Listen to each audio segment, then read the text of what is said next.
Chapter 28. If Prince John was distraught about crime in his kingdom, he certainly didn't let it dampen his enthusiasm for the upcoming archery tournament being held in Marion's honor.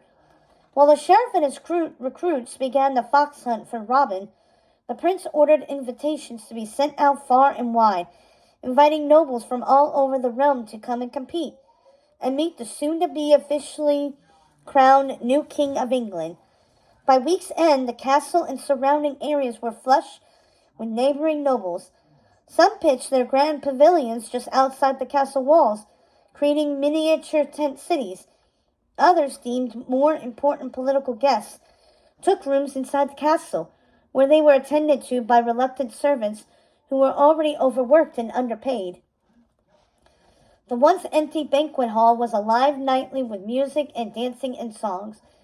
Feasts were piled high on the tables as the nobles and knights gorged themselves on the best fish and cheeses breads England had to offer, which would have annoyed Marion to no end had it not inadvertently helped her cause.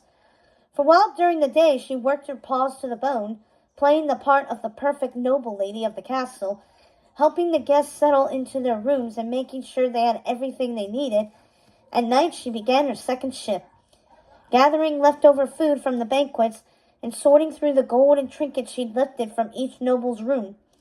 Nothing much, not enough that they'd ever missed it, but it added up quickly. Once in a while, someone would accuse a servant of stealing a necklace or ring that happened to be a family heirloom, but the item always seemed to turn up in the end, after Marion helped organize a search of their room. Embarrassed, they would apologize for their mistake, and Marion would gently suggest they give a piece of gold to the servant they'd accused to make up for their slander. No one ever suspected the truth, that the grand lady of the castle, who hosted fine teas with the most delicate sugar cakes, would stoop so low as to steal their earthly possessions. After all, why would she when she already had everything in the world money could buy? Plus, she was just so genteel, so kind, the perfect lady in every way. They had no idea that this perfect vixen, along with her lady-in-waiting, would slip into a secret passageway late at night, arms laden with the noble's personal goods. They'd go down the stairs, through the once cobweb corridor, now clean within an inch of its life thanks to Lady Cluck, and out the back door to the shores of the sea. She and Cluck had gotten so familiar with the route, they could even do it on the darkest of nights, when no moon shone through the cracks in the stone, and while sometimes Marion's ears would still catch the sound of soft moaning in the walls, she'd learned to ignore it and pressed on without fear. Whatever the ghost or creature might be, it was clearly harmless, and did not intend to interfere with their work. At first, the whole business made Marion nervous. She thought about what would happen if she got caught. But as time went on, she began to enjoy herself more and more, her confidence rising. She was good at this, it turned out, and why wouldn't she be? After all, she'd had a lot of practice as a child, sneaking around with Robin, causing all sorts of mischief, and now she was doing the same, this time causing good trouble. She found it both rewarding and actually kind of fun. Only one thing could have made it better, if her favorite fox were still by her side. She missed her partner in crime more than she wanted to admit, and while Lady Cluck was certainly a valiant partner, as well as a great trainer in combat, it just wasn't the same. She no longer disguised herself as him, of course.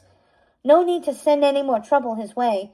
In fact, she had gotten quite good at creating other guises, some so elaborate that even Cluck herself wouldn't have recognized her. But it didn't matter in the end, for with each delivery of gold and food, Robin's fame only grew.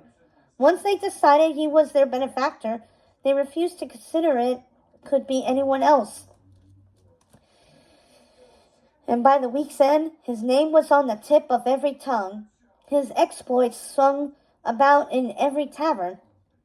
When Marion made her deliveries, she'd find thank-you drawings from the children and small gifts from the adults, hand-knit scarves, honey cakes, even bouquets of wild flowers in heart-shaped arrangements, likely from blushing young maidens smitten with their handsome hero.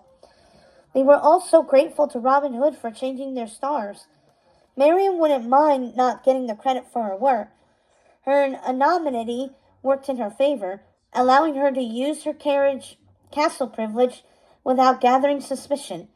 But she did worry about Robin as his infamy grew.